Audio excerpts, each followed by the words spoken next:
Dear students, myself doctor Akhilesh Kumar. आज हम BSc part first chemistry honours के analytical में जो अपन पिछले लेक्चर में डिस्कस किया था, एरर ऑफ एक्यूरेसी, इसको हम आगे बढ़ाते हुए एरर इन केमिकल एनालिसिस में त्रुटियों में किस तरह की त्रुटियां होती हैं, टाइप्स ऑफ एरर, उन पर डिस्कस किया था। और उसको और आगे डिस्कस करने के लिए detection and correction of determinate errors, निर्धारित त्रुटियों को ज्ञात करके उनमें कैसे सुधार करना है। त्रुटियों को बिल्कुल समाप्त करना तो संभव नहीं होता, फिर भी जो निर्धारित त्रुटियां होती हैं उनको क्या किया, कम किया जा सकता है, उनको न्यूनतम किया जा सकता है। इसके लिए सबसे जो महत्वपूर्ण वो क्या है, जो प्रयोग कर रहा है, जो ऑब्जर्वर है, वो प्रेक्षक को सजग रहना बहुत आवश्यक है, क्योंकि जब ही हम त्रुटियों को कम कर सकते हैं। यदि प्रेक्षक सजग हो तो वह स्वयं अपनी त्रुटियों को ढूंढकर, यानी एरर को ढूंढकर उनका क्या कर सकता है, निराकरण कर सकता है और उनको मिनिमम कर सकता है, न्यूनतम कर सकता है। विश्लेषण की कुछ त्रुटियों को कम करने के लिए कई तरह के उपाय बताएंगे। उनको हम यदि थोड़ा सा उन पर फोकस करें, उनको समझने की कोशिश करें, तो जो त्रुटियां हैं उनको क्या कर सकते हैं, हम कम कर सकते हैं। पूरी तरह से कम कर सकते हैं, पर ये 100% कम करना संभव नहीं होता है, क्योंकि कई तरह की त्रुटियाँ, एक तो अनिर्धारी होती हैं, दूसरी निर्धारी होती है। निर्धारियों को तो अपन ज्ञात कर सकते हैं, अनिर्धारी हैं उनको आप मैक्सिमम सावधानी बरतेंगे जब भी वो क्या होंगी, कम होंगी। तो पहला है प्रॉपर कैलिब्रेशन ऑफ एपरेटस, उपकरणों का उचित अंशांकन। प्रयोग में आने वाले समस्त वाटों उपकरणों को चेक करना चाहिए कि वे सही कैलिब्रेट हैं अथवा नहीं है। यदि वो कैलिब्रेट सही नहीं है तो उनके जो कैलिब्रेशन के जो कमियां हैं, दोष हैं, उनको उपयुक्त सुधार करके उनको क्या करना है, अपने को कम करना है। कैलिब्रेशन मेन वो होती है इसमें कि कैलिब्रेट आपने नहीं किया ढंग से, तो फिर आपकी वो त्रुटियाँ करना, उनको कम करना मुश्किल होता है। सेकंड है इसमें रनिंग ए ब्लैंक डिटर्मिनेशन, कोरा परीक्षण करना। अशुद्ध, अभिकर्मक अथवा अन्य पर्यावरण के प्रभाव से परिणामों को मुक्त रखने के लिए उन्हीं परिस्थितियों में मूल प्रयोग के समांतर में एक अन्य प्रयोग करते हैं, जिनमें मुख्य नमूने या सैंपल के अतिरिक्त अन्य सभी अभिकर्मकों एवं विलयनों का उपयोग उसी मात्रा में किया जाता है जो आपने मेन एक्सपेरिमेंट में प्रयोग में किया था, उपयुक्त होते हैं। और फिर दोनों प्रयोगों को तुलना करके सही मान का निर्धारण है। आपने पहले किया, उसके बाद उसी को आपने दोबारा सभी की सारे वही आपके रिएजेंट होंगे, सॉल्यूशंस होंगे, और उसी मात्रा में उपयोग करना है और देखना है कि जो पहले रिजल्ट आए थे और अब जो रिजल्ट आ रहे हैं उनका कितना डिफरेंस है। तो उसके आधार पर भी हम इनको क्या कर सकते हैं, कम कर सकते हैं। थर्ड, रनिंग एक कंट्रोल डिटर्मिनेशन, नियंत्रित प्रेक्षण लेना। इस विधि को सामान्यतः कॉम्प्लेक्स एवं एलॉय के विश्लेषण में प्रयुक्त किया जाता है, यानी जो संकुल और मिश्र धातु होती है उनमें इनका उपयोग करते हैं। इसके लिए एक मानक मिश्र धातु लेते हैं जिसमें उस धातु का परसेंटेज ज्ञात होती है। फिर सामान्य परिस्थितियों में उस मानक धातु प्रयोग धातु के साथ परीक्षण करते हैं और निम्न संबंध द्वारा अज्ञात अवयव के भार की गणना कर लेते हैं। माना एक एक्स है जो आपका अज्ञात अवयव का भार है, अपॉन मानक मिश्र धातु में उस धातु का भार। जो मानक एलॉय ले रहे हैं आप, स्टैंडर्ड, उसमें उस धातु का भार देखेंगे, बराबर या इक्वल टू नमूने के लिए प्राप्त परिणाम और मानक के लिए प्राप्त परिणाम। तो इससे क्या हो जाएगा, आपके अज्ञात अवयव के भार की गणना हो जाएगी जो अपने को ज्ञात नहीं है, उसको ज्ञात कर सकते हैं। फोर्थ है विश्लेषण की भिन्न भिन्न स्वनिर्भर विधियों का उपयोग करना, यानी use of different independent methods of analysis. कभी कभी हम किसी विश्लेषण को एकदम भिन्न भिन्न स्वनिर्भर विधियों के द्वारा ज्ञात करते हैं। उदाहरण के लिए किसी खनिज में लोहे का आकलन दो एकदम भिन्न विधियों, एक तो आपने क्या ले लिया, ग्रामेट्रिक मेथड ले लिया, और दूसरा क्या ले लिया, वॉल्यूमेट्रिक, जो दोनों आपके सिलेबस में उन दोनों को उपयोग करके संपन्न किया जाता है। और दोनों विधियों से जो रिजल्ट प्राप्त करते हैं उनकी अपन क्या करते हैं, कंपैरिजन करते हैं। और यदि परिणाम एक जैसे हों तो वे अधिकतम संभावित मान होते हैं। यदि दोनों के वॉल्यूमेट्रिक के और आपके ग्रामेट्रिक मेथड के रिजल्ट ये लगभग समान आ रहे हैं तो इसका मतलब अपन एक्यूरेसी के बहुत नज़दीक है, अपने उनमें मिनिमम एरर्स हैं। इससे एक चीज़ ज्ञात कर सकते हैं। फिफ्थ में रनिंग ए पैरेलल डिटर्मिनेशन, समानांतर निर्धारण करना। प्रत्येक आकलन में संयोग से जो अकस्मात त्रुटियाँ आ जाती हैं उनके निराकरण के लिए हम क्या करेंगे, उस एक्सपेरिमेंट को, उस प्रयोग को 2-3 बार दोहराते हैं जिससे सही मान प्राप्त हो सके। ये तो क्या थी, सारी निर्धारित त्रुटियाँ थी, इनको हम सुधार कर सकते हैं इनकी, क्योंकि अपने को पता है कि इनमें ये कमियां रह सकती हैं, इनको अपन सुधार। पर अनिर्धारित अथवा अव्यवस्थित त्रुटियाँ, इनडिटर्मिनेट और रैंडम एरर, ये उस प्रकार की त्रुटियाँ होती हैं जो अज्ञात कारकों के कारण उत्पन्न होती है। जब इन त्रुटियों के मूल कारण का पता नहीं पड़ सकता तो इसके निराकरण की संभावना बहुत कम हो जाती है। यदि किसी त्रुटि का मूल कारण ज्ञात हो तो वह त्रुटि अनिर्धारित नहीं रहती हो और वह निर्धारित त्रुटियों की श्रेणी में, क्योंकि आपको उनको पता ही नहीं है कि किस कमी की वजह से हो रहा है। यदि कमी अपने को पता चल जाएगा तो अपन उनको क्या कर देंगे, सुधार कर देंगे। पर ये जो अनिर्धारित हैं, अनडिटर्मिनेट हैं, इनका पता लगना बड़ा मुश्किल होता है, तो इनको सुधार करने में भी दिक्कत आती है। इन त्रुटियों का पता इस बात से लगता है कि कई बार एक ही व्यक्ति अत्यंत सावधानी पूर्वक एक ही विधि द्वारा लगभग समान परिस्थितियों में एक ही प्रयोग को जब एक से अधिक बार रिपीट करता है तो उसके भिन्न भिन्न प्रेक्षणों में थोड़ा सा अंतर आ जाता है। इससे उसका अपने को क्या है, थोड़ा आइडिया लगता है कि भाई ये इनडिटर्मिनेट त्रुटि है। निर्धारित त्रुटियों को ज्ञात करके उनमें सुधार करना, detection and correction of indeterminate errors. चूँकि अनिर्धारित या अव्यवस्थित त्रुटियां अचानक हो जाती हैं, अतः इनके परिणाम की सीमा भी न्यूनतम से अधिकतम कुछ भी हो सकती है। इनमें सुधार भी इसलिए संभव नहीं है कि उपकरण तथा प्रत्येक के व्यवहार में उतार चढ़ाव के कारण उनमें परिमाण स्थिर नहीं रहते। फिर भी प्रयोग करते करते वातावरण के तापमान अथवा आर्द्रता में परिवर्तन हो जाना, उपकरण के सूचक की स्थिति में मामूली से परिवर्तन के कारण पाठ्यांक का बदल जाना आदि, ये सब परिवर्तन अकस्मात होते हैं।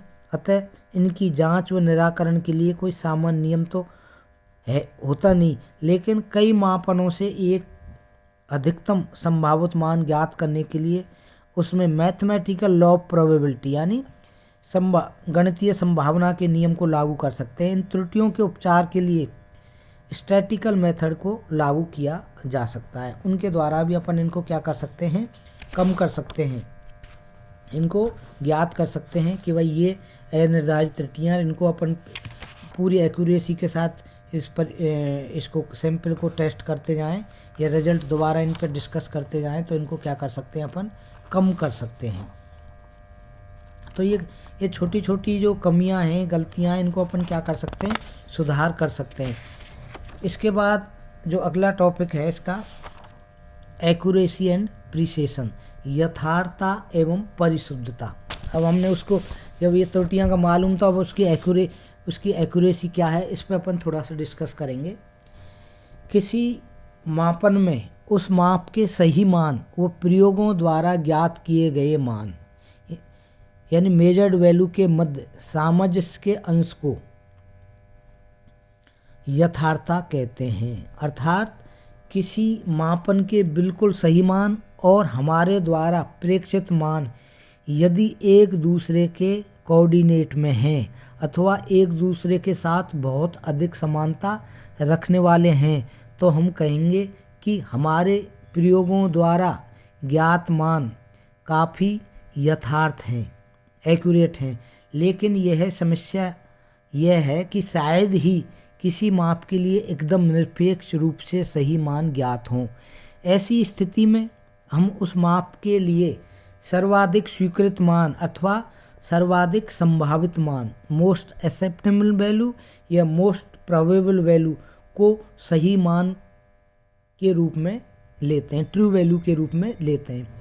वस्तुतः किसी भी विश्लेषण में ज्ञात करने वाली मात्रा का सही मान ज्ञात नहीं होता, अतः हम यह नहीं जान सकते कि हमारे मानों में कितनी यथार्थता या एक्यूरेसी है। लेकिन निपुण एवं अनुभवी वैज्ञानिकों द्वारा सर्वोच्च गुणवत्ता वाले उपकरणों का प्रयोग करते हुए एवं उन प्रयोगों को बार बार दोहराते हुए अपनी पूर्ण कौशल के साथ, स्किल के साथ किए गए ज्ञात मान को हम सही अथवा सर्वाधिक संभावित या मानक मान, स्टैंडर्ड वैल्यू मानते हैं। तो एक्यूरेसी में आपने जो सही मान है और अपने जो एक्सपेरिमेंट से किए गए मान हैं, दोनों के मानों की यथार्थता को ज्ञात करने से, उनके सामंजस्य को बैठाने से जो वैल्यू आएंगी वो क्या होंगी, एक्यूरेट होंगी या एक्यूरेसी या यथार्थता कहलाई जाएगी। दूसरा है प्रिसिशन, परिशुद्धता। किसी एक ही प्रयोग को एक ही विधि से एक से अधिक बार करने पर जो परिणाम प्राप्त हों उनके परस्पर साम्य को परिशुद्धता या प्रिसिशन कहते हैं। हमने क्या किया, एक ही प्रयोग को एक से अधिक बार, 3-4 बार किया और उसके परिणामों को आपस में एडजस्ट किया, तो इससे जो वैल्यू प्राप्त होंगी यह अर्थात किसी प्रयोग के परिणामों की पुनरावृत्ति को ही हम क्या कहेंगे, परिशुद्धता या प्रिसिशन कहते हैं। भाई हमने एक ही उसको बार बार दोहराया और उनके परिणामों को आपस में कोरिलेट किया कि कितना डिफरेंस आ रहा है या कितने समान आ रहे हैं, तो ये क्या हुई, उसकी परिशुद्धता हुई। जबकि एक्यूरेसी में क्या था, अपने एक्चुअल मान, सही मान और अपने प्रयोग द्वारा किए गए मानों में कितना कोऑर्डिनेट है, कितने एक दूसरे को साम्य कर रहे हैं, उसके आधार पर एक्यूरेसी की ज्ञात करते हैं। किसी प्रयोग के परिणामों की परिशुद्धता से ये अर्थ कदापि नहीं लगाया जा सकता कि वे परिणाम यथार्थ भी हैं। कई ऐसी स्थितियां हो सकती हैं जब परिणाम परिशुद्ध तो हो लेकिन यथार्थ ना हो। उदाहरण के लिए, यदि हमारी तुलना में कोई दोष हो अथवा हमने तोलने में कोई त्रुटि कर दी और उस पदार्थ का विलयन बनाकर हमने क्या कर लिया, टाइट्रेट कर लिया, तो हमारे विभिन्न प्रयोगों से प्राप्त मानों में परिशुद्धता तो होगी लेकिन एक्यूरेसी यथार्थ, क्योंकि हमने क्या किया, जब तोला उसको, मटेरियल को, ये केमिकल को, तो उसी टाइम हमने गलती कर दी थी, तो उसके जो मान आएंगे वो ज़रूरी नहीं हो कि उसके परफेक्ट में सही हो। ये भी हो सकता है कि हम प्रयोग करते समय कोई ऐसी त्रुटि कर रहे हों जिसका हमें ज्ञान नहीं हो पाता हो। ऐसी स्थिति में भी क्या होगा, जो डिफरेंट रिजल्ट्स आएंगे उनकी परिशुद्धता तो होगी। भाई परिशुद्धता तो है, आप उसको कर रहे हो क्योंकि, बट उसकी एक्यूरेसी नहीं होगी, यथार्थ नहीं है कि वो वैल्यू आप उसको यथार्थ मान के चलो। दूसरे शब्दों में हम कह सकते हैं कि यथार्थता तो किसी मान की करेक्टनेस को व्यक्त करती है, त्रुटिहीनता को, जबकि प्रिसिशन किसी माप की रिप्रोडक्टिबिलिटी यानी पुनरावृत्ति को व्यक्त करता है। किसी प्रयोग में यथार्थता के लिए परिशुद्धता का होना आवश्यक है। यदि आपको लानी है एक्यूरेसी, तो आपको क्या करना होगा, प्रिसिशन का होना आवश्यक है, लेकिन परिशुद्धता का अर्थ यथार्थता से कभी नहीं लगाया जा सकता। इसे स्पष्ट करने के लिए अपने एक एग्जाम्पल नीचे जो दिया हुआ है इसको देखते हैं। एक पदार्थ में अवयव x की प्रतिशत मात्रा कितनी है, 49.50 है। 3 विद्यार्थियों में 5 बार प्रयोग को दोहराया इसी को, और जो परिणाम दिए हुए निम्न प्रकार हैं जो हमने यहाँ दिखा रखे हैं इसमें, कि A, B, C 3 स्टूडेंट थे, उन्होंने उसको क्या किया, प्रयोग को किया, 5 बार किया, 5 रिजल्ट आ रहे हैं। A के 49.10, 49.11, 49.14, 49.15 और 49.12 आए और उसका औसत क्या निकला, 49.12। बी वाले ने किए, उनके रिजल्ट क्या आए, 49.45, 49.49 और इसी तरह 0.53, 0.47, 0.51 और इनका औसत निकाला तो कितना आया 49.49। जो थर्ड विद्यार्थी सी था उसने किया इसी को, उस प्रयोग में उनके क्या हुए 49.30 से और 49.80 के मध्य में 5 अलग अलग वैल्यू आई। उनका उन्होंने एवरेज निकाला, औसत निकाला तो क्या निकला 49.56 निकला। तो उपयुक्त परिणामों को हमने क्या ग्राफ से प्रदर्शित कर रहे हैं, ए बी सी 3 ये आपके वो हैं। तो आपके रिजल्ट कहाँ से आए इनके बीच में 49.10 से 49.90 के मध्य इन्होंने रिजल्ट को दिखा रखा है। इनका जो वेरिएशन अपना था वो इनके बीच में है, इसके बीच में, बल्कि हम 80 के बीच में था तो हमने मैक्सिमम ले लिया इसको। और अपने एवरेज मिनिमम आपके यहाँ आया, ए का तो 49.12 आया, बी का 49.49 आया और सी का 49.56 आया। तो सही मान जब इन दोनों का निकाला तो ये कितना आया 49.50 सही मान था, यथार्थ परिशुद्धता दोनों को इससे। तो उपयुक्त जो डायग्राम है उसको अपन जब अवलोकन करते हैं, इसका निष्कर्ष निकालते हैं तो क्या रिजल्ट निकले, विद्यार्थी ए के परिमाण बहुत परिशुद्ध हैं, इनमें परस्पर बहुत अधिक सामंजस्य है और प्रत्येक के मान उसके औसत मान से बहुत नज़दीक है, लेकिन उसका औसत मान प्रयोग के सही मान से बहुत दूर है। अर्थात विद्यार्थी सर्वाधिक परिशुद्धता का होते हुए भी एक्यूरेट बिल्कुल नहीं है। परिशुद्धता तो उसमें खूब है पर वो एक्यूरेट नहीं है। अब जब दूसरा विद्यार्थी बी के परिणाम भी काफ़ी परिशुद्ध हैं, यद्यपि ए की तुलना में थोड़ा सा कम परिशुद्ध है, लेकिन ये विद्यार्थी बहुत यथार्थ है क्योंकि इसके औसत मान और सही मान के मध्य अंतर बहुत कम है। अर्थात ये विद्यार्थी थोड़ा कम परिशुद्धता के होते हुए भी सर्वाधिक यथार्थता का है, एक्यूरेसी ज़्यादा आ रही है, जबकि वो नहीं है उसमें परिशुद्धता के होते हुए भी। थर्ड जो विद्यार्थी सी था, स्टूडेंट सी के परिणाम बिल्कुल भी परिशुद्ध नहीं है क्योंकि इसके मानों में बहुत ज़्यादा वेरिएशन है, क्योंकि 0.80 और 0.30 के यानी 49.30 और 49.80 के मध्य आ रहे हैं। तो औसत मान काफ़ी दूर पर स्थित है, अर्थात इसका औसत मान भी सही मान से काफ़ी दूरी पर है स्थित है, अर्थात प्रयोग में यथार्थता भी नहीं है।